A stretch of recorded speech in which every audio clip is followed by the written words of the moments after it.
AI가 코드를 다 짜주는데 개발자는 이제 필요 없을까요? 최근에 한 후배가 저한테 이런 질문을 했습니다. 안녕하세요. 10년차 개발자이자 현재는 개발팀을 리딩하고 있는 이감입니다. 저는 주니어 시절부터 지금까지 개발 환경이 어떻게 변해왔는지 몸소 체감해왔는데요. 특히 최근 2년간 AI 도구들이 개발 현장을 완전히 바꿔놓는 걸 매일 목격하고 있습니다. 요즘 챗GPT, 클로드, GitHub 코파일럿 이런 AI들이 정말 코드를 잘 짜줘요. 로그인 기능 만들어줘 하면 뚝딱, 데이터베이스 스키마 짜줘 하면 또 뚝딱. 그래서 많은 분들이 걱정합니다. 이제 코딩 배울 필요 없는 거 아니야? 하지만 저는 오히려 정반대라고 생각합니다. AI 시대가 될수록 코딩을 더 깊이 이해해야 합니다. 오늘은 제가 현장에서 느낀 AI 시대에 코딩을 배워야 하는 3가지 핵심 이유를 구체적인 사례와 함께 말씀드리겠습니다. 3가지 오차는 다음과 같습니다. 첫 번째, 문제를 정의하는 건 여전히 사람이다. 두 번째, AI 코드를 검증할 수 있어야 한다. 세 번째, 시스템 전체를 설계하는 능력이 핵심이다. 그럼 하나씩 깊이 얘기해 볼까요? 먼저 첫 번째, 문제 정의 능력입니다. 제가 최근 팀에서 겪은 실제 사례를 하나 들려드릴게요. 우리 팀 주니어 개발자가 고객 관리 시스템을 만들어야 했습니다. 그래서 AI한테 이렇게 물어봤어요. 고객 정보를 저장하는 데이터베이스 테이블 만들어줘. AI가 이런 간단한 쿼리문을 만들어줬죠. 저 코드를 만약 그대로 저한테 가져온다면 어떻게 될까요? 리뷰하면서 이런저런 얘기를 하게 되겠죠. 중복 가입은 어떻게 방지할 거지? 이메일 검증은 어떻게 할 건데? GDPR 같은 개인정보 규정은 고려했나? 고객 등급이나 가입 경로는 저장 안 하나? 탈퇴한 회원 정보는 어떻게 할 거야? AI는 하나하나 설명해주지 않으면 이런 비즈니스 맥락을 모릅니다. 단순히 고객 테이블이라고 하면 일반적인 규격의 테이블을 그냥 만들어주죠. 어떻게든. 이게 바로 문제 정의 능력이 중요한 이유입니다. AI는 어떻게는 잘 알지만 무엇을 왜 하는지는 잘 모릅니다. 그래서 AI 시대의 개발자들은 이런 질문들을 던질 수 있어야 합니다. 이 기능의 실제 사용자는 누구인가? 어떤 엣지 케이스가 있을까? 보안과 규정 준수는 고려했나? 확장성과 유지 보수는 어떻게 할 건가? 이런 질문들을 하려면 코딩을 이해하고는 있어야겠죠. 두 번째는 검증 능력입니다. AI가 짠 코드니까 믿고 쓰면 되는 거 아니야? 절대로 아니죠. 여기 아주 심플한 로그인 API 샘플이 있습니다. AI가 혹시나 이렇게 코드를 만들어준다면 개발자가 해당 내용을 검수하고 여러가지 피드백을 줘야 해요. 해당 API는 기본적으로 쿼리 인젝션 취약점을 가지고 있고 비밀번호도 항문으로 저장하고 있어요. 모든 익셉션 처리를 좀 해줘야 될 것 같고 민감 정보가 그대로 노출되는 문제를 가지고 있죠. 물론 요즘 AI가 이거보다 더 좋은 결과물을 내주는 편인 것 같아요. 다만 그런 코드들에도 부분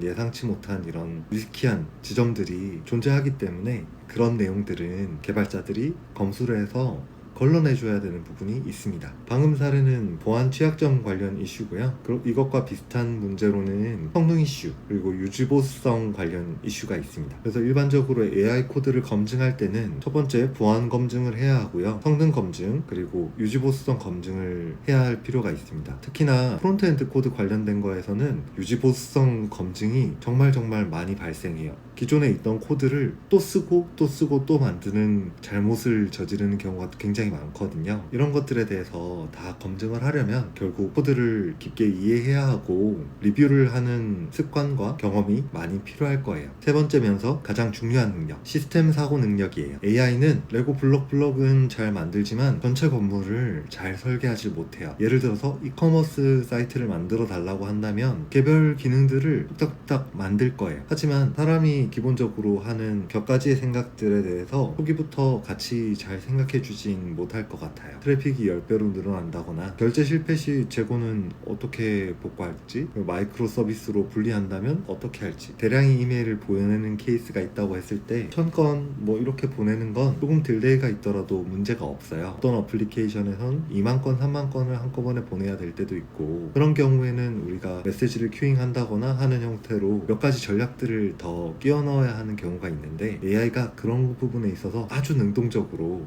작동해주진 못하기 때문에 사람이 그런 것들에 대해서 어느 정도 설계를 하고 AI와 협업을 하든지 아니면 잘 일러줘야 작업들이 정상적으로 진행될 수 있어요. 아직까지는 이런 전체적인 설계는 사람만이 할 수 있는 것 같아요. 그래서 개발자에게 요구하는 역량이 과거와는 지금 조금 달라지고 있는 것 같아요. 과거에는 20% 정도 설계와 검토에 에너지를 쓰고 80%가 코딩이었다면 현재는 코드 작성이 기껏해야 40%에서 60% 정도 될 것 같아요. 개발자의 역할이 전반적으로 코드에서 아키텍처로 진화하고 있습니다. 그래서 모든 개발자가 시스템 사고를 위해서 다음과 같은 것들을 필요로 하게 될 거예요. 시스템 전반을 보는 눈이 필요해질 건데, 이를 위해서 개별 기능이 아닌 전체 흐름을 이해해야 하고, 기술 스택 간의 연결 관계 그리고 비즈니스 요구 사항과의 정합성들을 좀 더 이해를 많이 해야 될 것 같고요. 트레이드 오프에 대해서도 좀 더 잘 이해해야 하는데, 성능과 개발 속도 그리고 보안과